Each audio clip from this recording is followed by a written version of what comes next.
पूरा जो आपका ट्रेडिंग सिस्टम है यहीं से बिगड़ना शुरू होता है।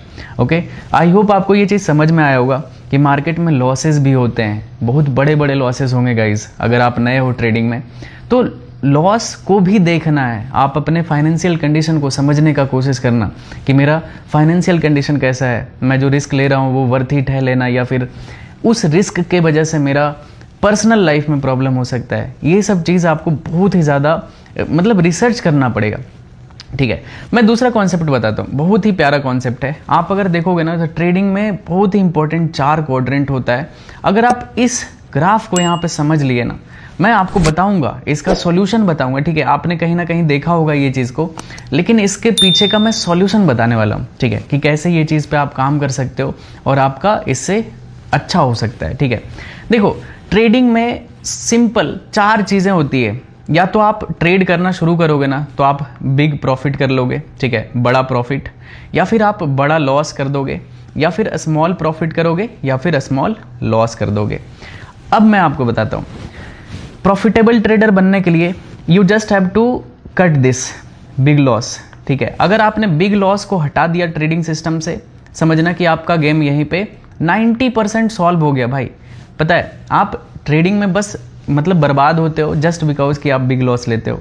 अब इससे कैसे बचना है ये मैं इस वीडियो में बताऊंगा। ठीक है, तो ऐसा नहीं है कि सिर्फ मैं थ्योरी बता रहा हूँ, इससे बचना कैसे ये चीज़ मैं बताने वाला हूँ। बहुत ही लॉजिकल रहेगा, सिंपल मैथ्स होने वाला है, तो आपको बिल्कुल अच्छे से समझ में आ जाएगा कि हाँ ये चीज़ लॉजिकल है, इसका सोल्यूशन लॉजिकल है।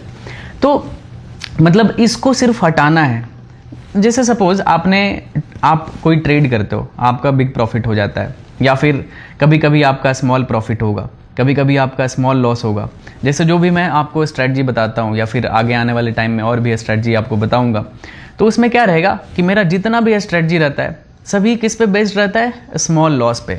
मतलब छोटे छोटे लॉसेस लेने के लिए मैं आपको सिखाऊंगा, क्योंकि मार्केट है, लॉस होगा ही, तो लॉस क्यों ना छोटा हो, सो दैट मैं दोबारा री एंटर करके उस लॉस को रिकवर करके मैं बड़े प्रॉफिट में कन्वर्ट कर सकता हूँ।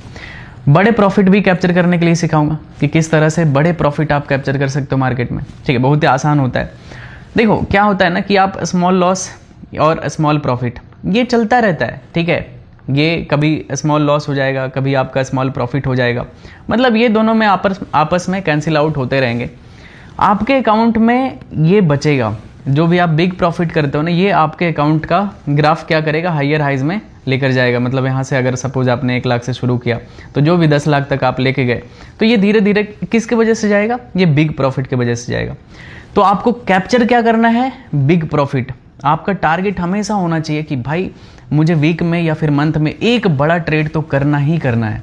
ठीक है, ये चीज़ आपका एक मतलब अंदर से प्लान होना ही चाहिए कि मुझे बड़ा प्रॉफिट करना है, क्योंकि मुझे अकाउंट को ग्रो करना है। और ये स्मॉल प्रॉफिट और स्मॉल लॉस ये तो चलता रहेगा, मतलब आप न्यूट्रल रहोगे, आपका अकाउंट ऐसे चलेगा। ठीक है, ना ही लॉस होगा ना ही प्रॉफिट होगा, एक कांस्टेंट ग्राफ में चलेगा।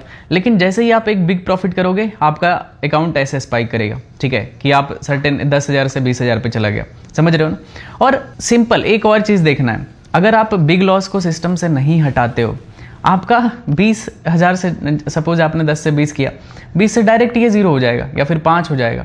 अब सोचो 5 से 10 करने में ही 100% का रिटर्न निकालना है, सोचो, समझ रहे हो ना। तो ये चीज़ होता है, यहाँ आपका लॉस 50% का हुआ है कि आपने 10 रुपया से 5 रुपया पे अकाउंट ला दिया है, लॉस 50% का ही हुआ है, लेकिन आप 5 से 10 करने में 100% का गेन करना है।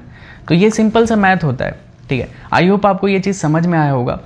अब देखो मैं एक चीज़ बताता हूँ, देखो जैसे बिग लॉस से बचने का क्या तरीका होता है, बिग लॉस होता क्यों है, सबसे पहले मैं ये बताता हूँ। बिग लॉस होता है सिंपल एक रीज़न की वजह से, क्योंकि आपका क्वांटिटी डिसाइडेड नहीं है कि आपको कितने क्वांटिटी में ट्रेड करना चाहिए। ये चीज़ का मैं मतलब सिंपल मैथ बताता हूँ, मैं जो फॉलो करता हूँ या फिर आपको जो फॉलो करना चाहिए। सिंपल इसका एक फॉर्मूला होता है गाइज। ठीक है, इसका फॉर्मूला क्या होता है कि आप जितना भी risk in term of money, ठीक है, divided by risk in term of point, ठीक है, ये होता है आपका नेट क्वांटिटी, आप कितना क्वांटिटी में ट्रेड करना चाहिए।